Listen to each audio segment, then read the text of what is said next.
आपल्यासोबत बोलण्यासाठी शिवसेनेचे नेते किरण पावसकर आहेत. सर, TV9 मध्ये आपलं स्वागत आहे. खरं तर सर, बदलापूरच्या घटनेवरून सर उद्या महाराष्ट्र बंद ठेवण्यात येणार होता, मात्र आता उद्धव ठाकरेंनी पत्रकार परिषद हा बंद सध्या मागे घेतलेला आहे. याबाबत आम्ही पूर्वी सांगितलं होतं की कोर्टाची भूमिका काय आहे. कोर्टाने 2003 सालीच जो दंड पुकारलेला होता, जो दंड घोषित करण्यात आला होता, बंद केल्यानंतर काय होतं, कोर्टाची भूमिका काय, सर्वांना माहिती आहे. यांनाही चांगली ती माहिती आहे. पण आजचा प्रकार असा आहे की पवार साहेबांनी असं म्हटल्यानंतर शरद पवार साहेब जेव्हा म्हणतायत ते ह्यांना ती माघार बरोबर घ्यावी लागलेली आहे. ही सत्य परिस्थिती आहे. कोर्टाचा आम्ही आदर करतो. अरे कोर्टाचा आदर काय करतो, कोर्टाचा अनादर तुम्ही किती वेळा केला आहे हा आम्ही सांगितलेलं आहे.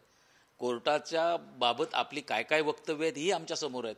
म्हणजे सुप्रीम कोर्टच्या जजना पण तुम्ही म्हणता की ते सगळं बुडाखाली घेऊन बसलेले आहेत सुप्रीम कोर्टच्या जजला. हे तुमचं उद्धव ठाकरे स्वतःचं तुमचं वक्तव्य आहे. त्या तुम्ही कोर्टाचा आदर काय करताय, अनादर काय करताय हा जनतेने पाहिलेला आहे. आणि हे जे आंदोलन होतं, हे आंदोलन मी पहिल्याच वेळी म्हणत होतोय की हे आंदोलन जनतेचं नाही आहे. हे आंदोलन फक्त उद्धव ठाकरेंच्या डोक्यातलं आहे.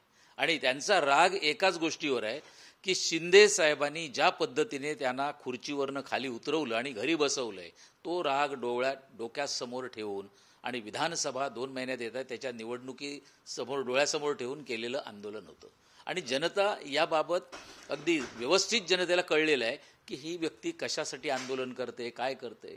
आणि एखाद्या मुलीवर असा अत्याचार झाल्यानंतर, या चिमुकलीवर अत्याचार झाला, ही दुर्दैवी घटना बदलापूरला घडली, हे सर्वांनी मान्य केलं, त्याच्यावर समिती नेमली, त्याच्यावर सुमोटो कारवाई कोर्टाने केली, सरकारने केली. हे सगळं केल्यानंतरही उद्धव ठाकरे काय वेगळं करायला निघालेले आहेत. उद्धव ठाकरेंना फक्त एकच करायचं आहे की येणाऱ्या निवडणुकीमध्ये आपल्याला ह्याचा राजकीय फायदा कसा मिळेल. आणि त्याहीपेक्षा मुख्यमंत्र्यांची जी एक योजना त्यांनी आणली की मुख्यमंत्री माझी लाडकी बहीण योजना, या योजनेचा त्यांनी जो काय जाहिरातबाजी मी म्हणणार नाही, पण लोकांनी जो उदंड असा प्रतिसाद दिला, त्या उदंड प्रतिसादाला काहीतरी आपल्या हातात मिळालंय, ते कोलीत पुढे घेऊन चालायचं एवढं काम हे करतायत. आणि याच्याविषयी जनतेला चांगलं माहिती आहे की हे आमच्याकडे ही योजना आली, म्हणजे मुख्यमंत्री माझी बहीण लाडकी योजना मुख्यमंत्र्यांची आणली, यांनी मात्र दिशा सॅलियन योजना राबवली होती, ही जनता विसरलेली नाही आहे. मात्र ते असं देखील म्हणतात की कोर्टाचा जो निकाल आहे तो अमान्य आहे. कोर्टाचा निकाल अमान्य आहे हे जर सांगण्यासाठी आपलं मत कोर्टामध्ये तर मांडा. यांच्यातर्फे आज कोर्टामध्ये कोण गेलं होतं? तुम्हाला कोणी सांगितले तिकडे तुम्ही तुमचं म्हणणं जे कोर्ट आहे ते मांडू नका म्हणून? मग हे जे काय सांगतायत हे माध्यमांसमोर एक वेगळं सांगायचं, लोकांसमोर बोलताना तुमचं एक वेगळं काहीतरी स्वतःचं मत द्यायचं आणि आपापसात बसल्यानंतर एक वेगळ्या पद्धतीने बोलायचं. ही दुटप्पी भूमिका यांची अनेक वेळा उघड झालेली आहे. पण याच्यातनं एक मत मात्र अगदी नक्की सांगता येईल, पवार साहेबांनी मान डोलवल्यानंतर ह्या सगळ्यांना मान डोलवावी लागते.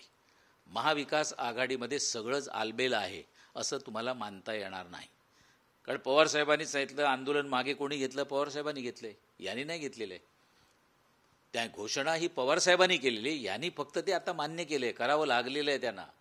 पवारसाहेब जी भूमिका मांडतील त्यांना ही मान्य करावी लागेल भविष्यामध्ये. आणि कदाचित मवियामध्ये पवार साहेबांनी उद्या सांगितलं की मी पाठिंबा काढून घेतो, तर हा मवियाचा गोविंदा कोसळला समजा. मात्र उद्या ते शिवसेना आपल्या भवनासमोर आंदोलन देखील करणार आहे, तोंडाला काळ्या फिती लावून.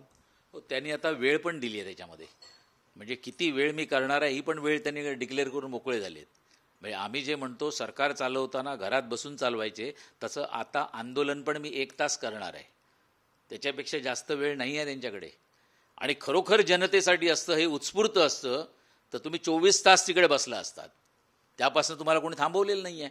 पण मी 1 तास करणार आहे तिकडे, तोंडाला पट्टी बांधणार आहे, हाताला पट्टी बांधणार आहे आणि मी तिकडे बसणार आहे. म्हणजे काय झालं, संपलं आंदोलन. मग लागला दुसऱ्या कामाला पुन्हा. मग इतर कुठच्या तरी ज्या इकडचे कॉन्ट्रॅक्टर असतील ते शोधण्याच्या कामाला लागाल. पण हे दिखावा आहे. लोकांसमोर दिखावपणा केला आणि आपल्या पदरी काय पडतं याचं उत्तम उदाहरण म्हणजे उद्धव ठाकरे आहेत. धन्यवाद. आपण पाहू शकतो की शरद पवार जे बोलतील तेच उद्धव ठाकरे करतात असा खोचक टोला किरण पावसकर यांनी उद्धव ठाकरेंना लगावलेला आहे. कॅमेरा पर्सन अनिल शिंदेसह मी रवी खरात, TV9 मराठी, मुंबई.